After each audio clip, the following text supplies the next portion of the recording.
on, everybody? My name is Chris, aka RumblePack, and you are watching the Shared Screens God of War Spoilercast. That means if you haven't finished the game and you're here, get the fuck out. Go watch our spoiler-free God of War Ragnarok review. It's right there, just down below, or over here, or off the side, or I don't know where my face is actually at in OBS, but it's fine. It's out there. Hello, everyone. Thank you for joining us here today to talk about God of War Ragnarok. Spoilers! I feel like I can't stress that enough. We're talking about the end of the game. We're talking about things that are not in other reviews. Last chance.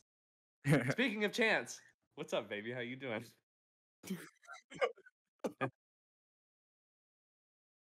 Hell yeah. Ragnarok, we're rolling. Damn, I was just about to say Ragnarok, bro. That's amazing. Up there. That was from Shared Screens Review Extraordinaire, Austin J. Ernst.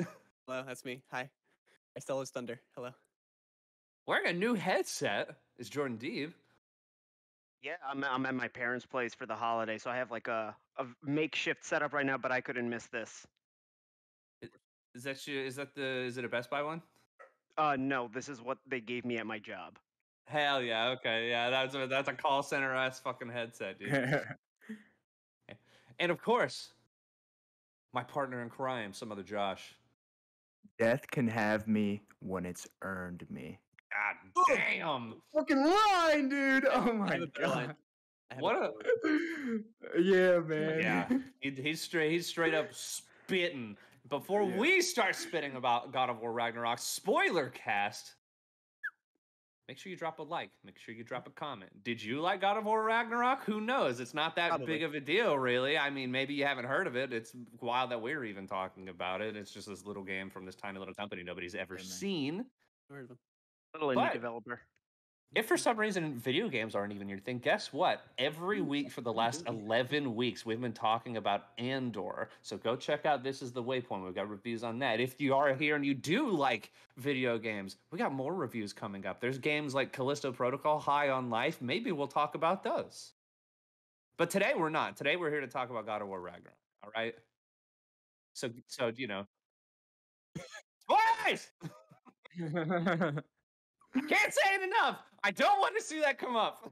They're like, bro, what the fuck? Like, no, someone's you gonna had do your it now. chance. I hope you know. Yeah, Is he being dude? Does he know? Do we know? I don't know. Does he know? Yeah, well, not only did Brock die, it was at the hands of Tyr, who turns out to be Odin. The whole time it was just Odin. Was Tyr the whole time? That fucked me up for a while. I started wondering, I was like, how long has he been here? And then they established pretty quickly that it was the entire time. The entire where's time. the real one? Mimir mentions that he's like, there was probably like one of those fucking ravens like hanging out in that broom closet that he was sleeping in. And then you start to pick up on little things as it goes. But I know that we already had a God of War Ragnarok review. I wasn't there for that. Give me, now that we can talk about the full picture, just real fast couple sentences. Give me your full and honest thoughts on God of War Ragnarok. Austin, I want to hear from you first. You called on me right when I muted my mic. God damn it. Hi. I think I was the lowest out of the group, but I still think it's like a 9. Like I think the consensus was like this is a solid 10. I was like, it's a 9. I like 2018 more. I had issues with the puzzles. I had issues with some of the combat, and by issues I just mean just small things where it didn't like cater to the way I want to play these games and what I experienced in 2018. But the narrative, good. God, the narrative is so good. But all the realms, how fucking stunning going from realm to realm is, like just the palette swap from realm to realm and how it's like this high definition just gore fest of loveliness. I don't know how else to better say it. Fest of loveliness. it was something I will never forget. It's just going from realm to realm. I love that experience. Hell yeah. Chance, what about you, man? Hell yeah, that's what I like to fucking hear, dude. Jordan, give me the deets, man. What'd you think? I thought this game was going to emotionally destroy me the way The Last of Us 2 did, but instead, I think the most shocking thing they did was make this a uplifting story at the end where neither of the main characters end up dead. We don't have a tragic story. We actually have a lesson between father and son and just something about parents and kids and that disconnect that's there, but the love is also still there. And This game had me crying in the club multiple times, man.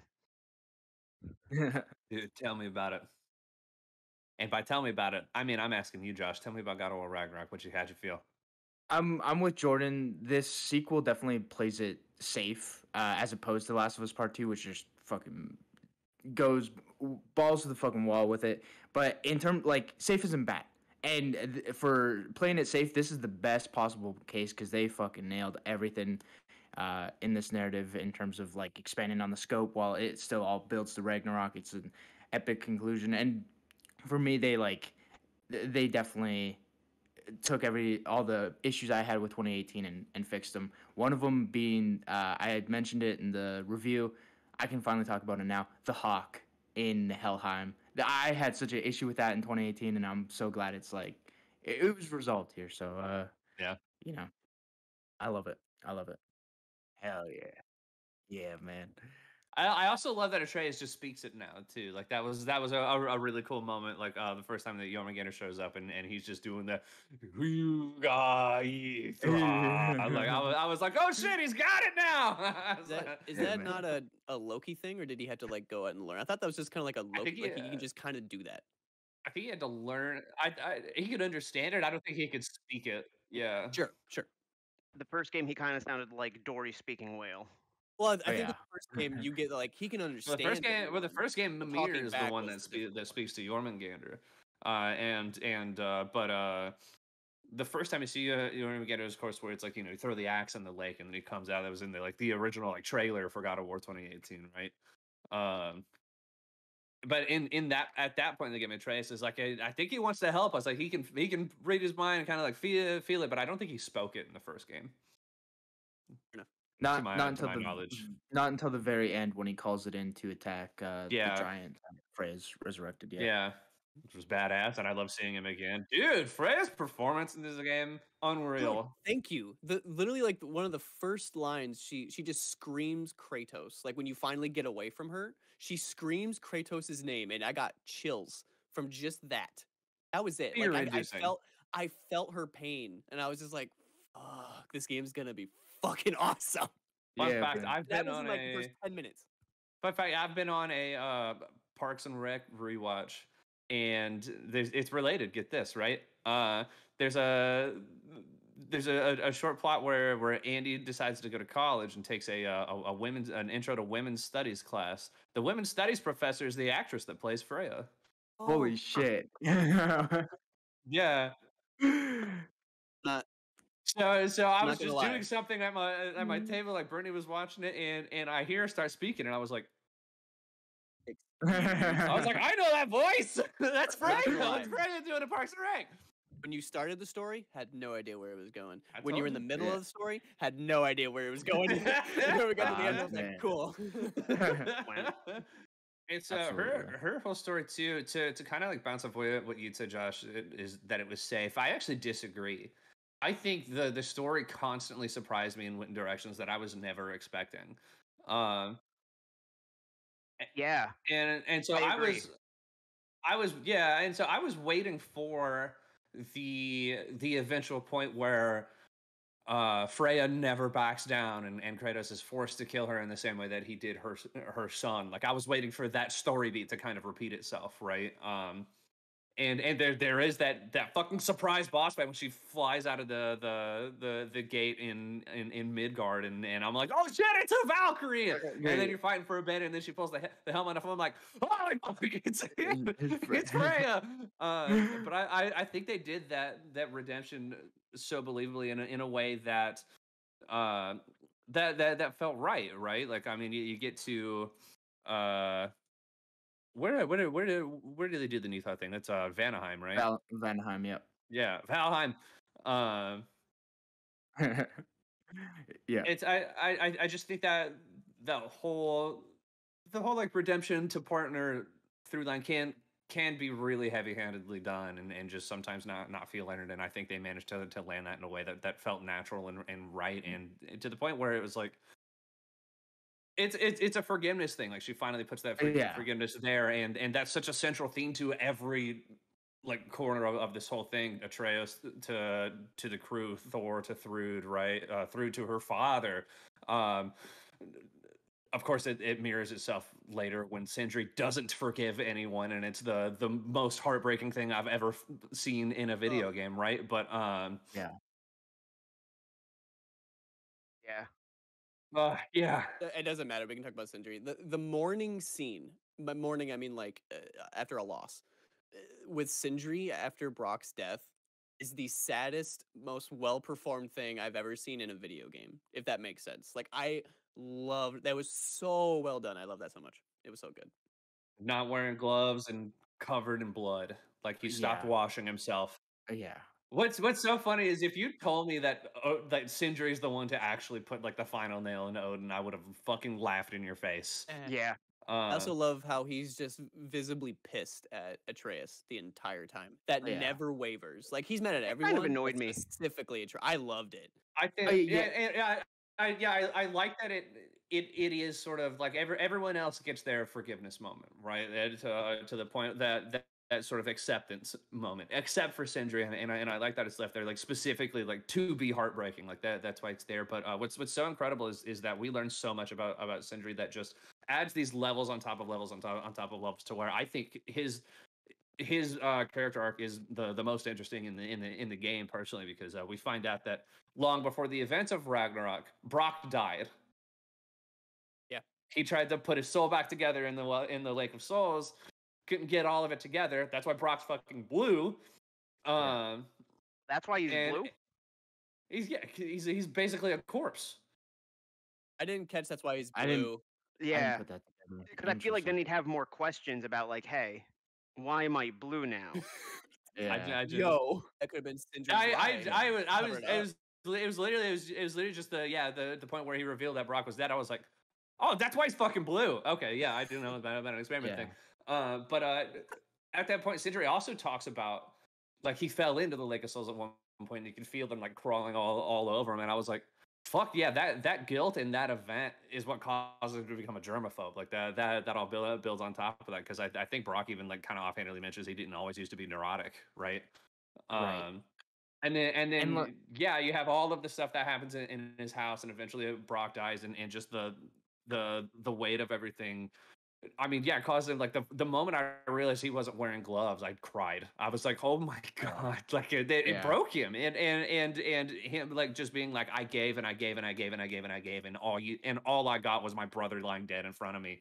And I love that. It's I know I'd said that it's like all of the forgiveness things is like Sindri's is there to kind of break our heart, but it still feels natural in that um it makes sense. Like it's just he's so one guilty about his own choices because Brock no longer gets an afterlife because of the things that he did. He can't get past like giving all these things to Kratos and Atreus, and I think he even knows that he probably should forgive him, but he's still so mad that he can't. And you can see all of that in his face. All of that's there without saying a word because this game is so gorgeous and acted so well that I can't stop thinking about Sindri's story. Like a week and a half later, you know, it's wild. It's even more telling when he doesn't bring a single dwarf. Like it's just him that comes through the gate or whatever, the door. Yeah.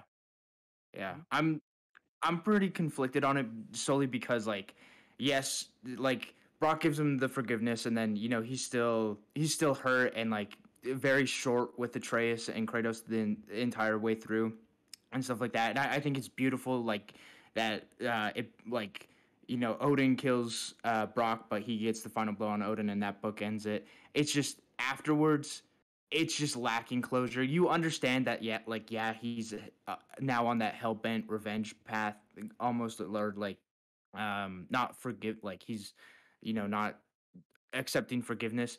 But for this being the final game in this Norse mythology, and just knowing we'll never get that, that's what kind of irks me a bit. Like, yes, it's heartbreaking, but it's a part of me just needs some sort of closure there, I mean, I would almost argue is like, I would argue though, I was like, ain't that kind of putting you in Kratos' shoes though? Like I'm into the point where it's like he's waiting for it too, and you get a lot of comments from Amir in the post game being like, I'm sure he'll come around eventually, and Kratos is always like, I'm not too sure about that, man. That's why I'm so conflicted on it. Half of me's like, I get it, this is real. half of me's like, please just talk, man. Like just give me you something. helped Atreus put Atreus onto the tier path, man. Like you're kind of responsible, like a tad bit, you know, like Yeah. fuck, you know. Yeah. Yeah. That's the Yeah. brilliance of it. I don't think I'm so much upset at we probably won't get closure with Sindri forgiving them.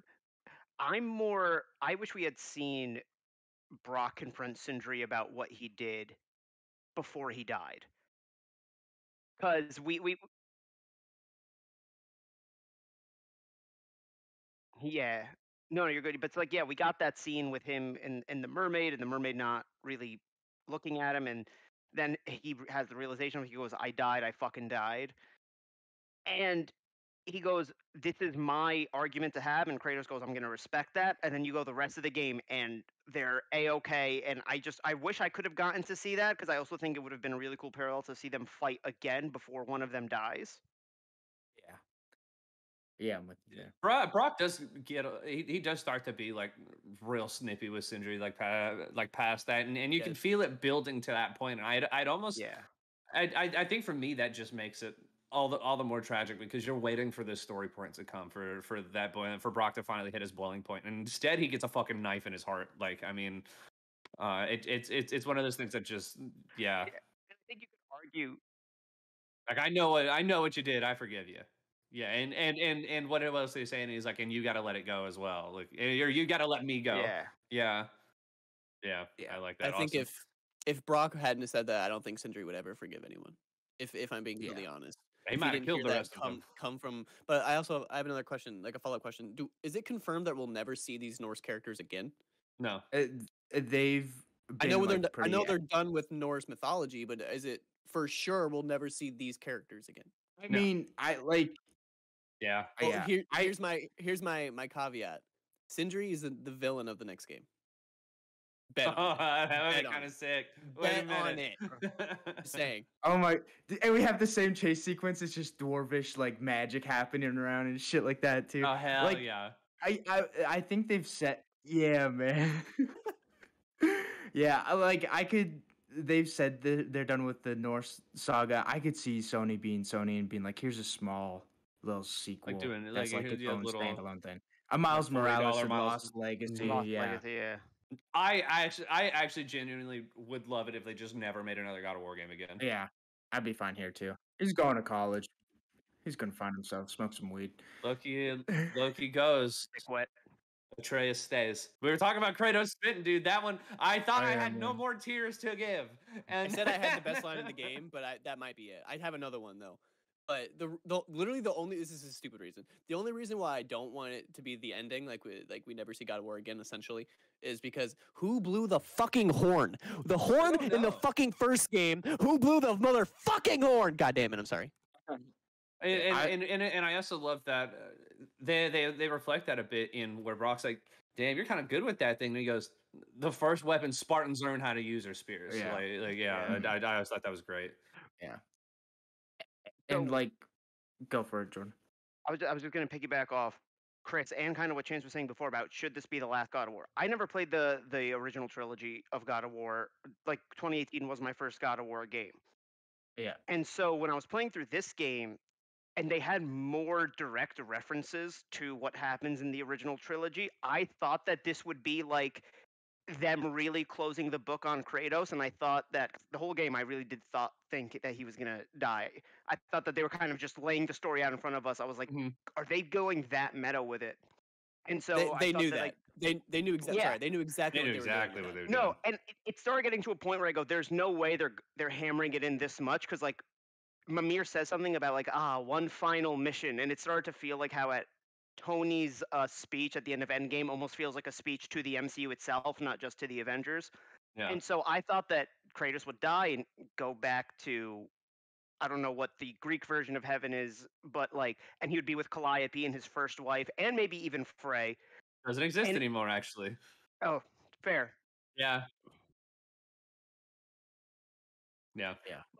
Just because they were referencing the original one so much, I thought they were going to bring it full circle, like that. And if they had, I would be like, this is yes, God of War is complete. Like there should not be another one. Yeah. The way it is now is I don't know if I want.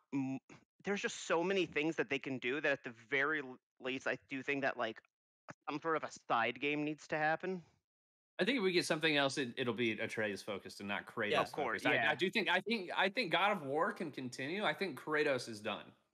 Yes, Yeah. I think we get a game where Loki's looking for the giant marbles or whatever, or where to put them, or Yeah. something to do with the giant marbles. But I Or- think it or would like, be what's up so with that? cool because I actually really like Atreus' combat more so than Kratos's. That just because I like simplistic stuff Yeah. when you go into combat like that, it's Mm-hmm. more streamlined. I think it would be. This is just a me thing because I'm a fucking nerd, but I think it would be so cool if the next spin-off. It was like a Miles Morales situation, and it was just called Loki Goes. That's it. Oh yeah, like, Loki Goes. Yeah, Loki because goes. Atreus Loki stays. Goes, Yeah. Atreus stays, and so the game is Yeah. called Loki Goes. That low key goes hard. Nah. You better low key go to the polls. I didn't know there were so Stop. many quotable lines until we just started talking. I'm like, Jesus, Dude. this game fucking rocks. I have a Front to couple back. written down for sure. Yeah. Front to back. So before we get too far away from it, just because this is something that we couldn't have covered in the original, is that a God of War tradition that it kind of I guess you do get the Blades of Chaos in 2018, but a God of War tradition is to get like a major new weapon or piece of armor in every single game. And some of the older ones you get multiple, but yeah, I was really stoked to get a spear because I mean they showed like the axe and the blades in all of like the promotional material for the game because you know everyone knew we had the Blades of Chaos already, and so going into this I was like, are they gonna give us new tools or are they just gonna let us do this thing? And so yeah, getting this dope fucking spear that multiplies itself, you can blow it up and stuff. man. I thought was really great and fits the personality of Kratos really well. But I mean, like, how did you guys feel about using this spear? Because even after I got it, I still leaned on the axe and the blades a lot myself. Yeah, for me personally, and the thing I love most about it is that it stays in the same vein as 2018, where like Kratos is doing it to protect his son. In 2018, you get the blades to go to hell to like get the cure for Atreus or whatever because he's sick. And in this game, it's like Heimdall's gonna fucking kill, like is gunning for Loki, and so Kratos is like, all right, well, we kill Heimdall then, even if it like causes Ragnarok. Like, let's get this Fair fucking fight. spear. Same. But at that point, it's like a little too late game to where I'm like, I already have like the axe the and the flow. blades down exactly. Now I have to incorporate this third weapon. Like I always forget about it, and then I'm like, oh fuck, I should probably be using See, the I can- spear. whoa. Really? I completely agree, but for my weapons, it was situational. Like if I was taking on a boss or I was just kind of like trying to. I will remember you. All right, well, until we get him back, I guess. Jordan, how'd you feel about the spear? Or Chance, So- tell me more. Either one. I was in both camps where when I was using it, I would just use it. And then I'd put it away and I'd fucking forget about it because I don't see it and I'm stupid like that. And then I would just be on the blades and the axe. And then it got I got to the rhythm where like I was using it when needed. Because it was super sick at the beginning, but I think it kind of lost that sauce kind of fast. It's so funny. I started using it more later because I'd done so much of the side content by the time I got there that the axe and the blades were so upgraded to the point where the spear came in a little underpowered for what I was trying to do, and so it wasn't until I started getting like some really dope runic attacks and stuff for it that I was like, all right, I can kind of feel the spear a bit better. I like it thematically, but in terms of the combat, I still prefer the axe and the blades. I just found them to be a bit Same more here. fun. Hello, fuck. I'm so sorry. My dog unplugged all my shit. So Yay! Yeah, man. I also like immediately the runic attacks that I ended up put it on it where there's one where you get like where you go stabby really fast, right? And Yeah. then it like leaves a bunch of spears in them and that you can explode. And then there's one where you throw it up and it rains a bunch of other spears that you can again. Yeah. And yeah, every time I do that, I feel so fucking cool. Yeah, 'Cause- man. 'cause I got the you get the upgrade where you can charge up the triangle for a minute to get a bigger explosion, and just everything dies on that heavy runic one, man. It's it's so much I fun. think in terms of what I was trying to get at, I completely agree with Chance. Before my dog unplugged all my shit, I completely agree with Chance. Where it was situational. Where when I used, I think I leaned more towards the Blades of Chaos just because I feel like you're swarmed by enemies a lot, and that's when I just kind of whip it around and kind of do damage to multiple people. And the axe was when I was like focusing on one person for the most part, and then the spear was like for like a ranged for like I'm not to you yet, but I'm just kind of running to you. I'm gonna throw these spears at you or a boss, where I would just wail these things into you, and then once I feel the moment's right, I just and then I do a shit ton of damage. But yeah, it was purely situational. I agree that it came too late in the narrative. No, I disagree that it came too late in terms of the narrative, but in terms of gameplay, yes, I think it came like a chapter too late, in my opinion. Maybe two chapters too late. Yeah, it's just hard to work that in because it's like he makes it because Odin tells Kratos that Heimdall's planning on killing him. Like, I mean, so It was the fight I felt most in control. So for me, like I struggled throughout this entire game, but for some reason the Heimdall fight, I was kicking his fucking ass, and it felt so good. That my least favorite fight, just because I got my ass kicked the most, were the Valkyries, the two Valkyries. I hated that one. That was bad.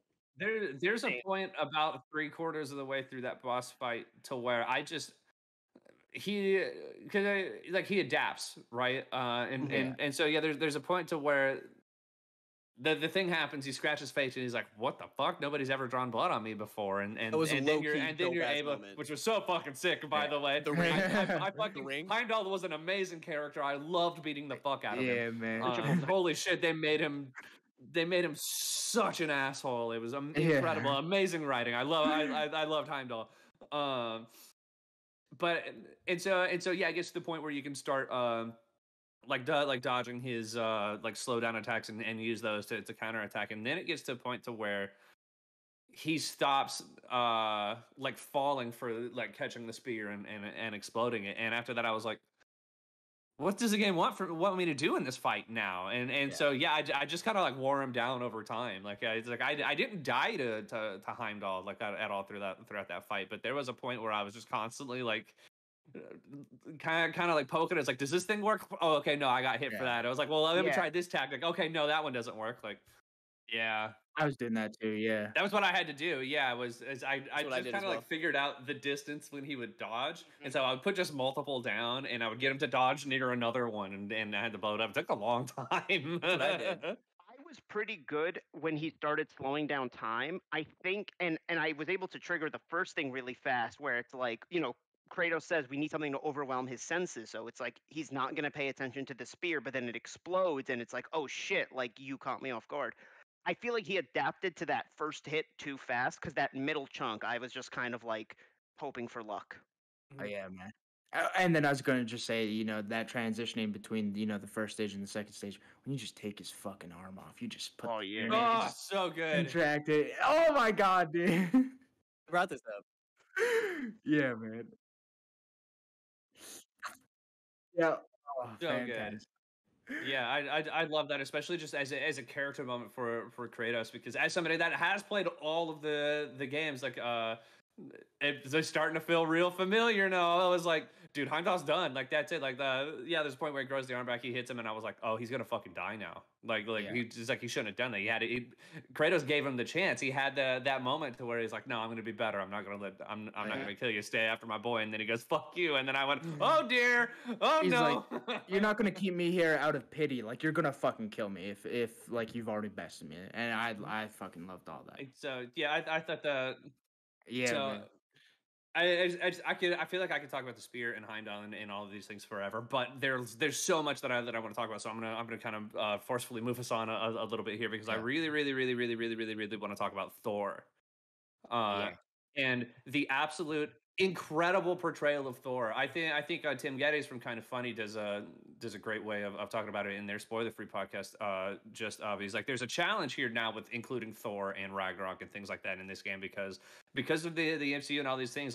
These are now household names. They're familiar with this other interpretation of what these things are, and so how do you introduce these in a way that is different enough to where you're not constantly comparing them. And I think they both did an amazing job of representing a lot of like classic like Norse mythology very, very well, but still giving him his own like Sony Santa Monica God of War like personality there as well. I love that he's just an absolute fucking unit.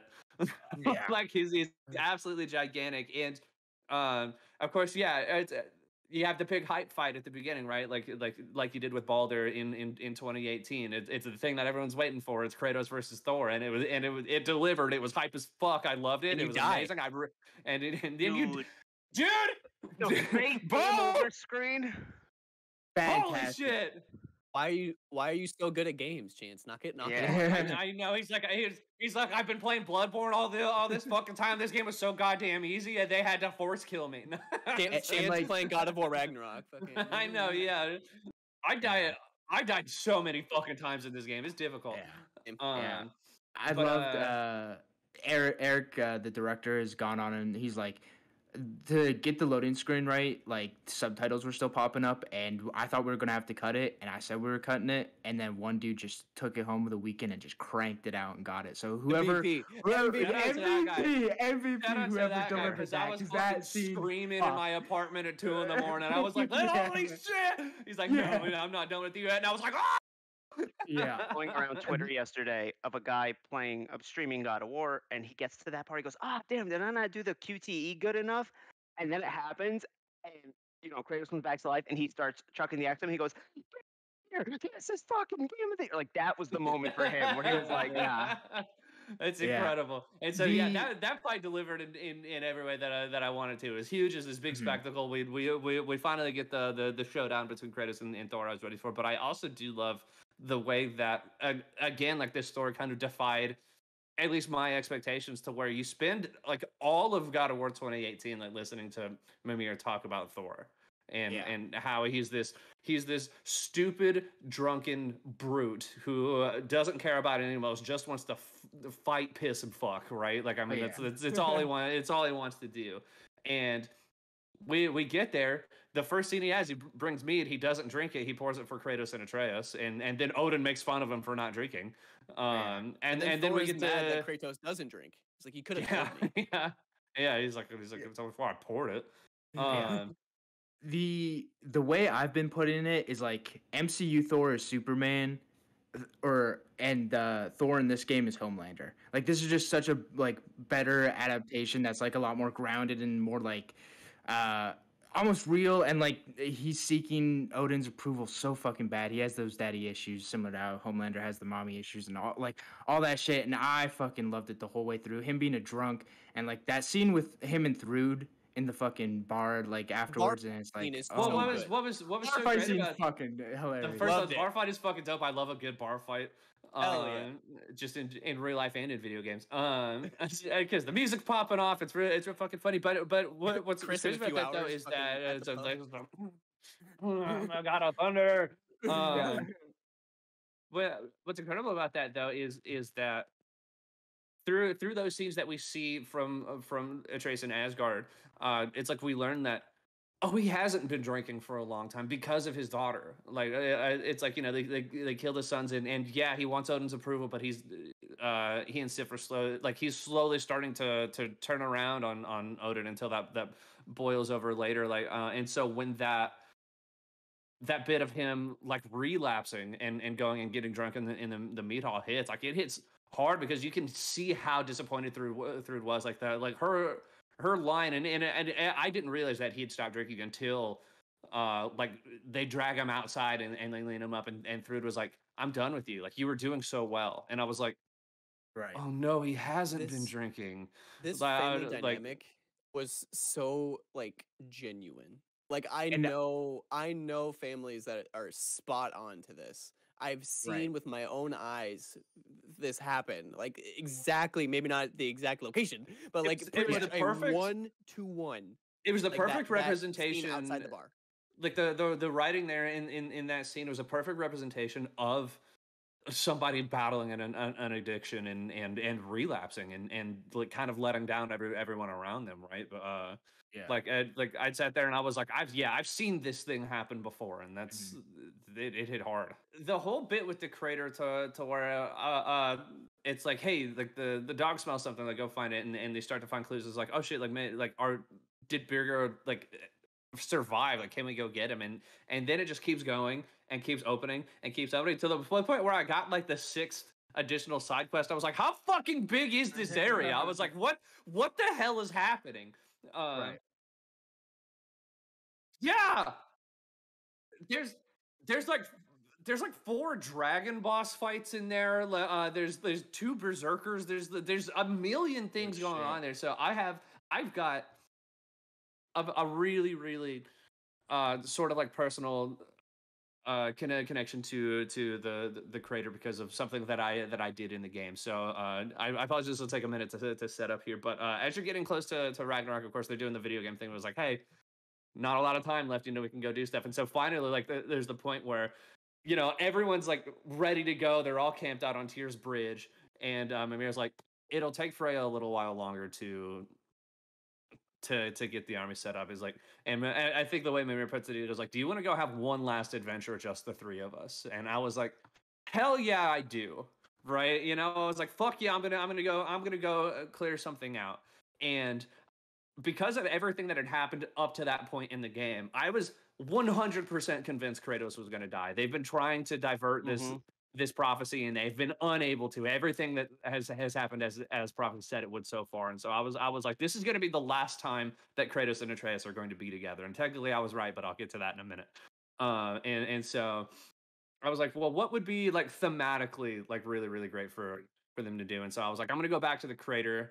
And I'm gonna go find the stags because I like the idea of Atreus just kind of doing something to help people with his dad, right? But then also I'm gonna clear out the spoils of war sidelines because you learn about a fight between Thor and Faye that happened on Vanaheim, and that's why there's also the frozen lightning bolt, because that's just something that happens when Mjolnir and the Leviathan axe meet, right?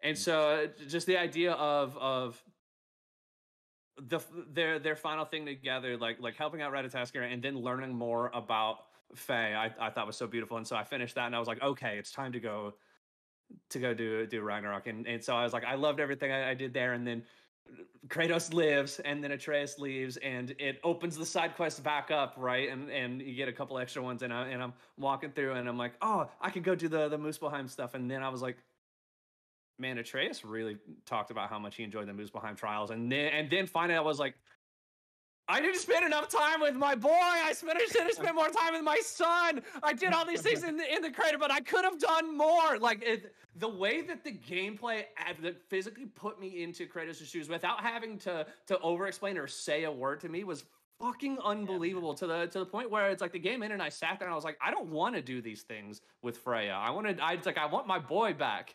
and so that's just beautiful. And so yeah, that all that stuff that just kind of happened in the crater, it's like I almost kind of like cherish that, because that was the last thing that I did with Kratos was when we did this, or with Atreus was did this side quest where they learned more about his wife and their mother, and I thought that was just like, fuck, man, like how did I do that to myself?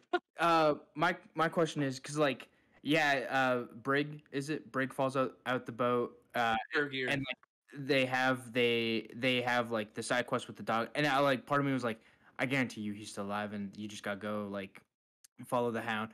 But I gotta get this story done, right?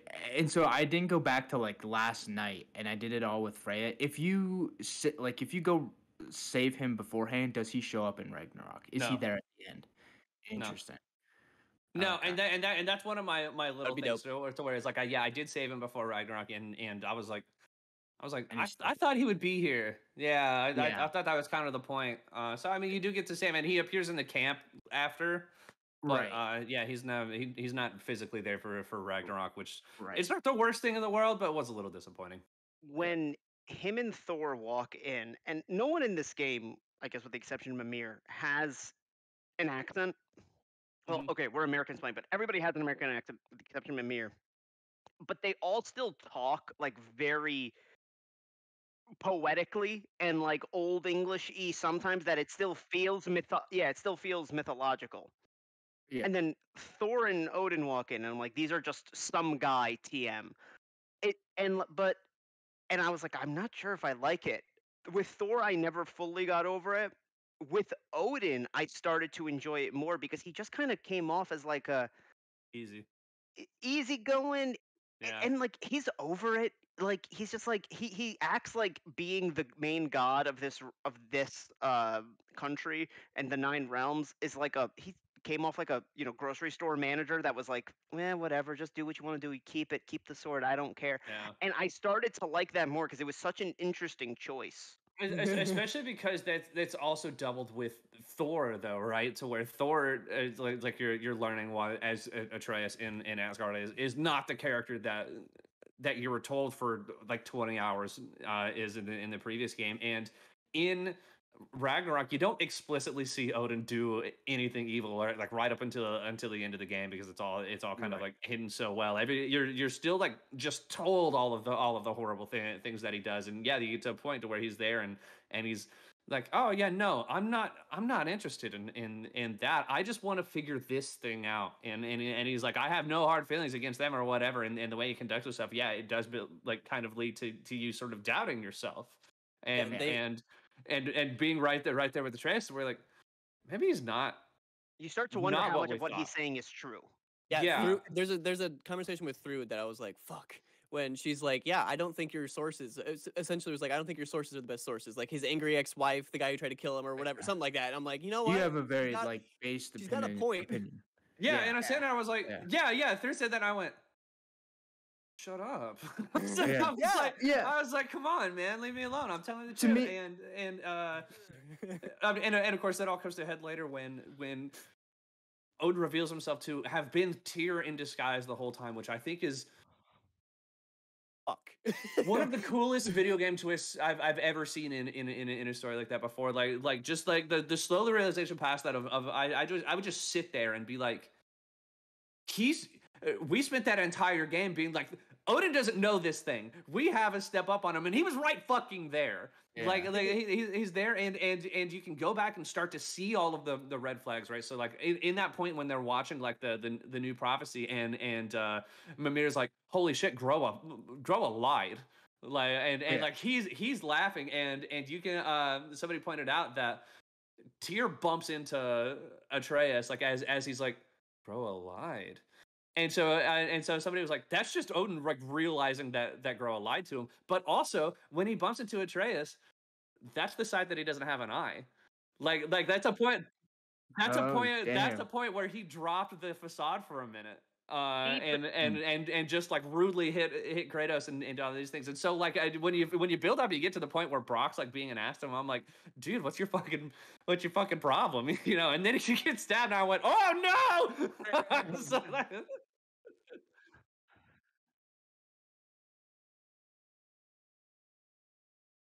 yeah. And the hints are so subtle because like there's never like Tyr doesn't disappear for hours at a time. Like Odin, I guess, has the magic to literally be two places at once, or he's just really good at timing when he's Tyr. But I think they said that one of his ravens was in the house, and somebody also mentioned occasionally you can see the when you're at Sindri's house, you can see one of the ravens actually flying around. It's just none of the characters notice, and it's a really small thing that's way out in the background. Yeah. So I think he was always just keeping an eye and just knew when he needed to appear. Yeah, there are so many things that we're not going to get to talk about. It makes me so sad. Like there's so many smaller things. It's levels on levels for every aspect of the game, right? It's to the point where I think 2018 God of War is perfect in that it's such a tight story there. You know, it's really small and focused, and then Ragnarok like just takes that and dials everything up to 11. Right, it turns this really small, tight, focused story into a mythological epic, right? What's cool about that is that I do think there are a couple of things that kind of feel rushed at the end or a little under in small parts, but I do think that it also just manages to not really lose the levels that it earned in 2018 and manages to build on those in such a satisfying way that it's like I can't not give this game a 10 out of 10, man. Like I fucking adore it.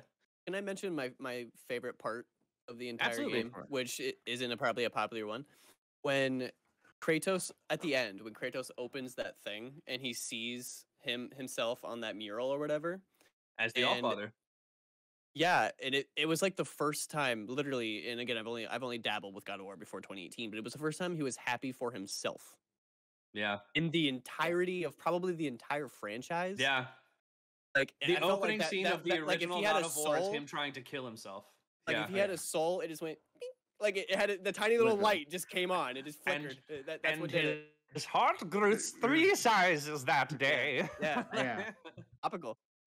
And I Well, also do love that it's also it's kind of it's the answer to something that Odin like spits in his face at one point. He's like, "You've been a god like your whole life. Like, have you ever like received like prayers from somebody? Have you ever had someone love you for what you do? Like, and I love that. Yeah, well, he also kills gods for 3 games, can't be redeemed. Goes to a different fucking realm, like whole mythology. Still kills gods, still can't be redeemed, and that's the moment where like he's like, "Oh, I'm like on the path to redemption." And like he specifically says, like when we asks him, "What do you see?" The path, right? Which like the main quest line has been called the path. The path, and it's like, God damn. And that like so many like open world games like drop you back in like after the final like big act, and they're like, go do stuff, and I'm like, no, I don't. I don't care for it. This was the first time where I was like, yeah, let's go fucking do stuff, man. Like I'm about to get redeemed. Yeah. Man.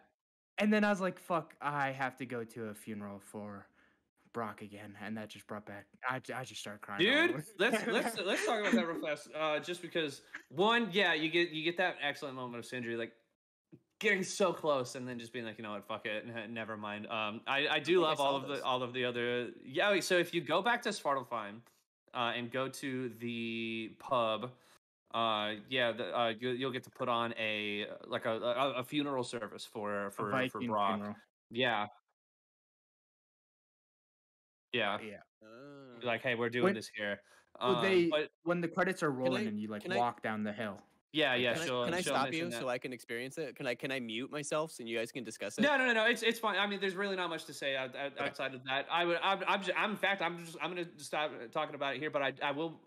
Do not miss this one for a kind of a bit of closure, but also for 2 because it has the best song in the whole series. Yeah.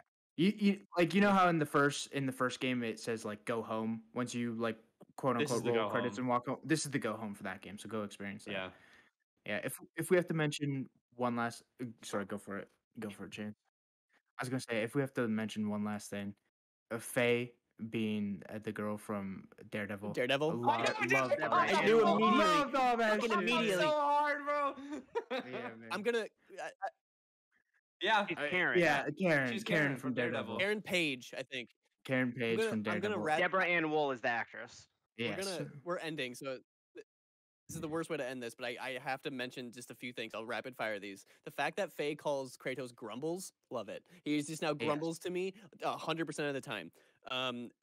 There's a scene at the beginning where Atreus is like feeding the wolves, and Kratos goes to tell him to do that, but then he just does it. And I was like, oh shit, he's so proud of Atreus. Like, you were so proud of your son, and it happens like the first like 5 minutes. I was like, oh fuck yeah.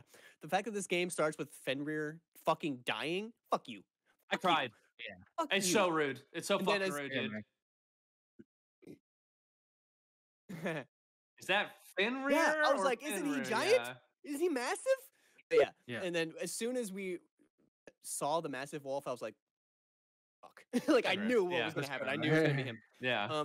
The tension between Thor and Kratos when they first come to his house, I don't think I've ever been in a more tense scene in my entire fucking life in a video game. Oh my god.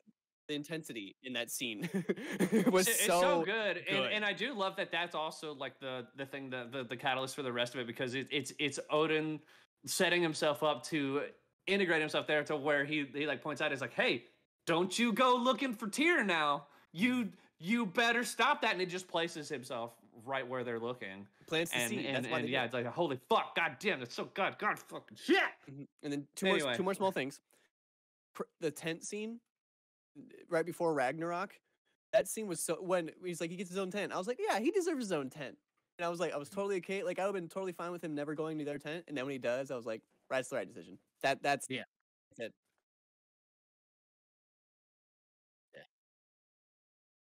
Yeah, Loved man. it. For And a then bedtime you see Kratos.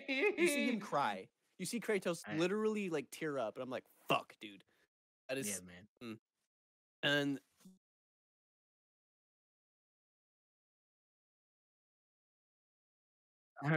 Yeah. Yeah. and then my last thing is another quote. It is the nature of the thing that matters, not its form.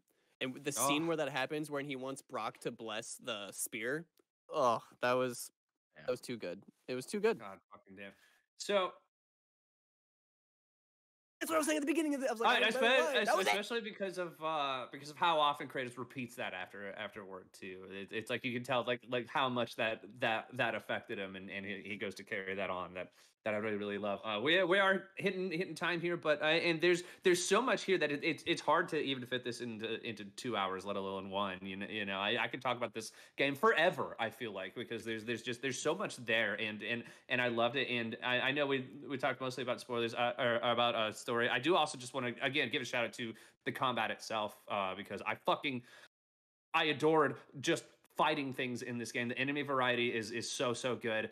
I liked how much harder it is. I think the bosses are all really fun in these cool set piece moments. But I wanted to send us off by I want to go around and I want to hear your favorite part of the game.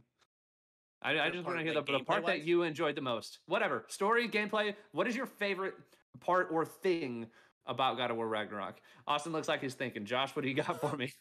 I'm gonna say the Heimdall fight and the the sense of dread that comes in after that, and just like you've changed shit. We changed, just man. set it off. And you're going on a path. And one of my favorite quotes that I think really sums up the theme of destiny and fulfilling your purpose is because it was necessary, not because it was written, right? And Yeah, man. I felt that. And then you have that moment. It's great. You feel like Ragnarok's coming. They might be hinting that Kratos is going to die. Then you have the best fucking one take QTE part where you're fucking just lifting fucking Freyr over your head and you're just running through the fucking woods and just So good. I So love good. that. killing dudes on the left and just hug, and then all to go into the boat and then the dragons, all that, everything there was just 10 out I was of just 10 for saying, me. I wish I was Freyr. That's all I was saying. Carry me, Bobby. Yeah. That speaking of favorite lines, that is also one of mine where Mimir or Kratos says something about the ground shaking, and then Mimir's like, try being back here. Okay. Jordan, tell me, man, what's your favorite part of Ragnarok? I think my favorite part of the game is that Josh said they played it safe, and me and Chance disagreed. I think that my favorite part is that nobody dies, and that this is not a story about Claire grief. dies. We Brock have dies. so Brock, many. fucking stop Well, saying nobody sorry. dies, you N- motherfucker. All right? Neither of the main characters, neither Kratos or Atreus, He's a main. die. And Fuck you. Fuck you. no, I'm going to stand by it. And because and I think that we have so many stories about grief, and the line "to grief deeply, so have loved fully" is fantastic. But I do think that the game is so much more interesting when it is about just a story of a father and a son, that push and pull dynamic that is just natural between parents and children, that I think anyone can relate to. I personally relate to it on a level of my parents not being from this country, and that not just the generational disconnect, but the societal disconnect that there is there. But that does not mean that neither of us are wrong or don't love each other, and we both just need to learn to trust. And then as for my favorite quote, because I think the one I said earlier is going to be the one that everyone says, I really like when Atreus was in Ironwood and he says, we can't all just be stories with our endings already written. He says something like that, and that's the one that stuck with me the most. That's a good one. Yeah. That's a really good. So fucking many, line. dude. There's so many good lines in this game. Yeah, man. If this doesn't win Best Narrative at the Game Awards, I'm gonna chop off my left finger. Nah, like my man, left it's pinky going finger. to Like, Elden Ring, bruh. fuck you. No, dude, fuck you. I'm kidding. Which finger you wanted to cut off? Oh, yeah. Not narrative. No, this No, is yeah, taken it does not deserve narrative. Chance, tell me, man, No. what's your favorite part about Ragnarok? Yeah. Yeah, man, fucking incredible. Austin, you figure it out? Not really, but I've already said a bunch of my favorite things. So I'm gonna do an unpopular thing. The decision to have the conversation between Atreus and Angrboda at the end have just nothing, and how they're just conveying themselves as like essentially teenagers who are finally making their decision. Like they finally decided what they're gonna do. They were like essentially like, bear with me, they were like lovers essentially that have to go separate ways. Just minus the like, the coitus. But like that's exactly what happened. And then the thing I want to like point out to this unpopular opinion: Atreus just looking at Kratos before he leaves, just that little look. I started crying. That's what. Oh yeah. It was that, Oh, and then yeah. I finally wiped my tears. Right, I'm good. Opens the thing, path. Ah! And then that just happened. It happened again. I think we've already gone over like most of my favorite parts, and I mean, of course, there was the whole like Vanaheim like experience that I kind of set up. I think that ended up being mine, but so something else I just really loved though was being at the heart of the world or whatever, and fighting the Valkyries there, and getting that dope fucking QT at the end where Atreus turns into a bear, and they're just back to back handling these Valkyries and kicking ass together, and then the camera whips around and you get that fucking the superhero pose of Kratos standing there and Atreus behind him as the bear, and the theme's going off, and I'm just like, let's fucking go. Like I'm just like caveman throwing shit in my house. I'm just like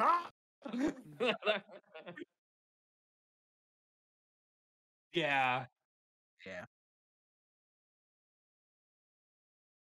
It reminded me of like the end of 2018 when you're fighting Baldur, and you're Kratos fighting Baldur, and then you're commanding Atreus to fire the arrows to end that fight. Only they dialed it up to another level. Atreus is finally like taking command of this power that he's been wrestling with and has caused so many problems throughout the game, and it just, what a cool payoff that is there in a moment where they're like, okay, we're finally, and then next thing you have is like Ragnarok, right? Like that's such like a cool like tipping point in the game that I absolutely love. But I also want to know, what was your favorite game on favorite game? Fuck me, I had it lined up. I was ready. It was right there. I'm gonna keep doing this until you fucking say it. What was your favorite part of God of War Ragnarok? Please let us know down in the comments below. Do you think it's a 10 out of 10? Are you also wrong in thinking that it's a 9.5? Please let us know. Thank you guys so much for watching. We love you. We'll see you.